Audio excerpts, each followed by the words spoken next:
Hello, everybody, and welcome now from a brand new space where I'm finally joining you from my own business page where I can share all the fun insights and information that I think is going to be super helpful to manage your own wellness journey. So, if you have no idea who I am and you're brand new here, my name is Meshi. Welcome. I'm hoping that if you are joining me here live today, then you can, when you do log in, if you could just share an emoji or something to let me know that you can actually hear me properly and you can see me hopefully in one piece, and then the video is not really breaking up. That would be absolutely wonderful. I would also love to hear, if you are watching this on the replay, where you're from and what brings you here. I hope that you're having an absolutely wonderful day today. It's gorgeous here in Canada where I'm joining you today. Okay, so I wanted to get right to it. My topic for you today is, well, we're talking about overwhelm and anxiety, of course, but I wanted to really share with you, let me know if you relate to this. Have you ever woken up in the morning and you felt this massive amount of tension inside, and no matter what you did, it was still there, and you just felt like super irritable and you were ready to blow up on anybody and everybody, and it just seemed like people are really against you, and it just seemed like the whole world turned against you one way, shape, or form. And no matter what you did, it was just not helping. So you try to vent, and then halfway through venting, you realize, oh my gosh, what's going on here? I'm actually becoming a version of me that I really don't recognize right now. And it sort of becomes a moment of just clarity at that point. Well, welcome to my life about 9 to 10 years ago, where I would be walking with my dog in the morning, and I would be walking with him in the evening as well.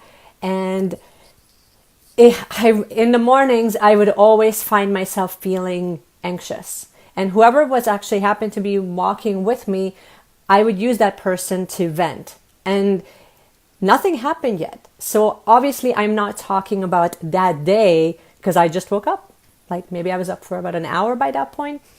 But if you're just joining me live, welcome. I hope you can hear me. Please give me a quick emoji that you can actually hear me loud and clear and you can see me and the picture is not breaking up. That would be absolutely wonderful. And today, in case you missed it, we are chatting about what's happening when you wake up anxious and irritable and just super unhappy and you're ready to blow up on anybody and everybody.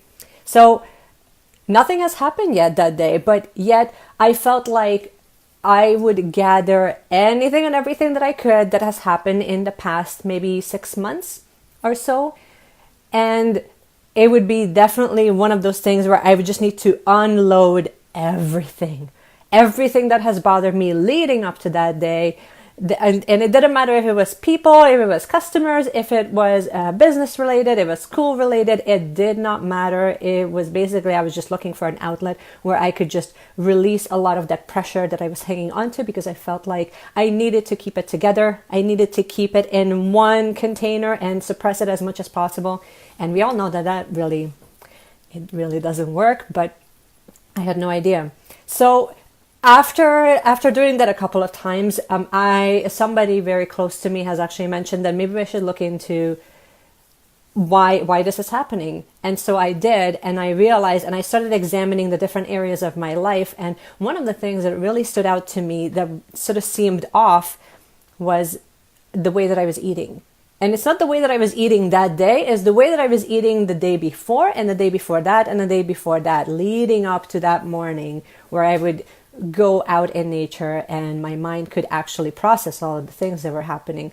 So I did what I'm going to suggest to you, and I'm so hoping from the bottom of my heart that if you are struggling with this, that you will take it into heart and maybe you will try this, and I hope that it serves you.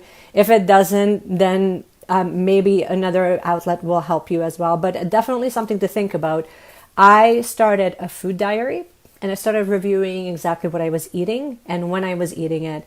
And when I did that, I found that most of my meals, especially the day before, were really overly carb dominated. So what I mean by that is my meals were not portioned properly, and they were not portioned in a way where each category of food was actually able to nourish me. But I was overloading on carbs in particular, and I didn't have enough protein or fat. I had protein and I had a little bit of fat, but not healthy fat, unfortunately. So like if you were to look at my entire plate from the outside in, it looked okay. But the way that it was impacting me, it completely threw off the way my hormones were functioning. And then that completely threw off how my body was functioning, because it was completely draining off my adrenal glands, and hence why I could not manage stress or any type of stimulation well. Now, so when I started reviewing this, I started playing around with the different categories of food, and I started playing around with like what happens if I add a little bit more protein, what happens if I add a little bit more fat, if I reduce a little bit more of the carbs, or if I switch out carbs. That will take me a little bit longer. Obviously this took me a few years to sort of figure out, but over time I learned how to tune into my body and what it was telling me. So it's worth mentioning, especially when you're hearing about different diet plans and eating styles.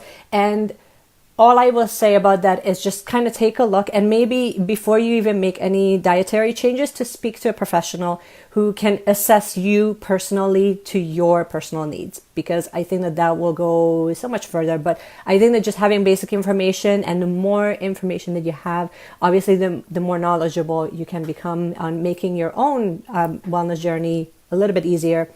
So here's what I found. I started adding a bit more dark leafy greens, and I started adding way more vegetables, way more fruit, and I started hydrating a bit more properly than I have before. So I found that a lot of the times the reason why I had all these mood fluctuations is because I was extremely dehydrated, which, like, who would have thought, right? Like, out of all the things you're thinking, if you're angry, you're probably actually hungry. But in my case, I was actually really dehydrated.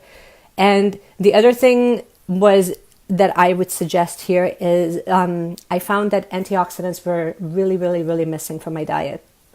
So tip number one, now that I've done all of this, tip number one for you today, when it comes to just managing your mood, especially first thing in the morning, is to grab a piece of paper and pen and write down what you've had at least up to like the last 3 days. And if you're finding that you were eating way too close to your bedtime, you were not hydrating enough, or you just didn't hydrate enough, or you're finding that there's too much carbs that is dominating your life right now, then that might be something to examine and see if you can start playing around with it, because all of these elements are movable. We do need carbs, we do need fat, we do need protein. It's just I would start looking at the sources of where you're getting them from. And then that brings me to my point of write it down and then see what's dominating your diet currently, and then see if instead of eliminating, see if you can start adding, because it's a lot easier to start adding, because your plate will eventually get full. If you think about it, can you add some antioxidant rich foods? Can you add some polyphenols? Recent studies have shown that if our diet it's more dominant in foods that have polyphenols and very, very rich in antioxidants, you're actually able to reduce your risk for cancer and for any type of like major diseases that can sort of creep up on you later on in life. Now, all I will say about polyphenols, if you're not sure what they are, basically any of your berries, your cocoa, your green tea, your superfoods, like all of them will be very, very rich. And the best way to identify them really is by looking at their color. The more colorful your food is, it's going to have more nutrients in it, and that means that your body is actually able to absorb it a lot easier. So That, and take a look at how much caffeine and how much alcohol you consume the day before. That will have a massive impact. I had no idea that I had a sensitivity to caffeine. And I mean, if you look at me versus my husband, he's amazing. Like, I think in some ways he's sort of half human, half unicorn. I mean, I applaud people like that. Unfortunately, that's not me. He can totally have a coffee or like an espresso. What? An espresso at like 6 or 7 in the evening, and then by 9 or 10 he's totally out, like cold. I would have a coffee, maybe like a super diluted, like iced coffee, like coconut milk and whatever. I can have that at like 3 and hope to God that by midnight I can get to sleep. You know what I mean? Like, so our bodies, my point is, our bodies don't function exactly the same. Our sensitivity to certain things aren't the same, especially if you're female. Your hormones are going to be responding completely differently to all of these foods and all of these nutrients and all of these food like products, like depending on also where you are with your cycle and how balanced your hormones are. So I would take a look at alcohol, coffee, or any type of caffeine consumption, and take a look at like how your plate is set up. How much carbs are you consuming and how much are you hydrating? And the best way for you to identify that is by just keeping track of what you've eaten in the past, like you don't have to go on like a week. Most professionals will ask for a full week just so that they have a full picture. But really, if you look back in like that last 3 days and you're like eating pasta every single night, you know, like, come on, work with me here. You will probably see that there's something out of alignment. And then my next step for you is, when you are eating, be present, be here right now. Because a lot of the times, and I see this especially with kids, and my kids are guilty of it. So, I mean, I'm sort of like the device patrol. If you are finding that you are eating with your phone, or you're watching something while you're actually eating. So let's say that this is your lunch break and you're watching me right now. I mean, thank you. But put the phone down, turn it over. Don't read, don't do anything else. When you're eating, make sure that you're actually eating the food that's in front of you. It sounds super simple, but like 95% of us are not doing this. And like breakfast would be one of those meals that most of us are still consuming something, but you're not paying attention to eating. And the reason why this is important is because if you're not paying attention to how you're eating, then your brain is not able to get the proper signal that you're actually getting full. So if you're paying attention to chewing your food, actually tasting your food, you're allowing that digestive process to start taking place in your mouth. So you can start salivating, start breaking down your food instead of just like, you know, chugging everything down and then you're having digestive issues later on. We definitely don't want that. So can you slow down, stay a bit more present, and chew your food properly and just remove the distractions? Because I think that the chewing the food thing is going to take a little bit because it's a new skill that we need to acquire, especially if you've been rushed when you're eating, or you're standing like by the counter, or you're walking around, or you're eating in your car. Those are all examples of not eating mindfully.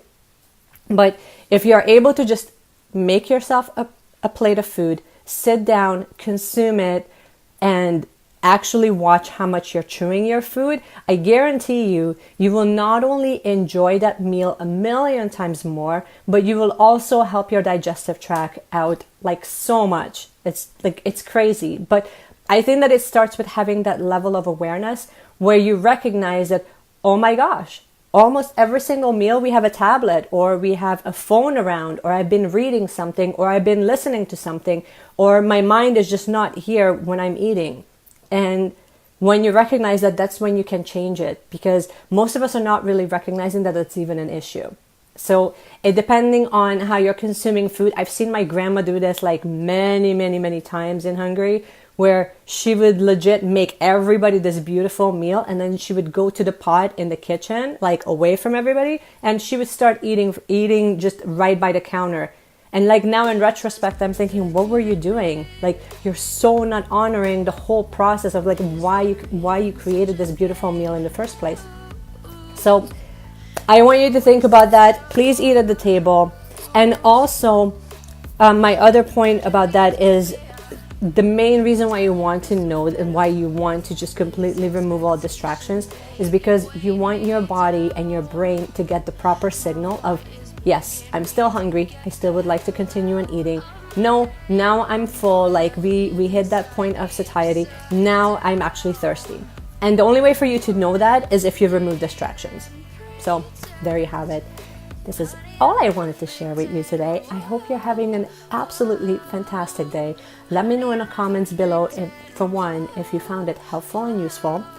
If you did, please share this, because sometimes it's not so much that you may have this issue or that you feel anxious first thing in the morning. It could be your niece, or it could be your mom, or it could be your wife, or it could be your boyfriend. It doesn't matter. I think what matters is that we're all here sharing information. It's a beautiful community, and I'm here supporting you every step of the way. I hope you have a beautiful afternoon, and I will see you again tomorrow, same time, same place. It will be listed, don't worry. You can get updates and notifications so that you don't miss the live broadcast. But I will be here tomorrow at 12:30, and we are chatting about something very exciting. Okay? Have a great day, you guys, and I will see you again tomorrow. Bye.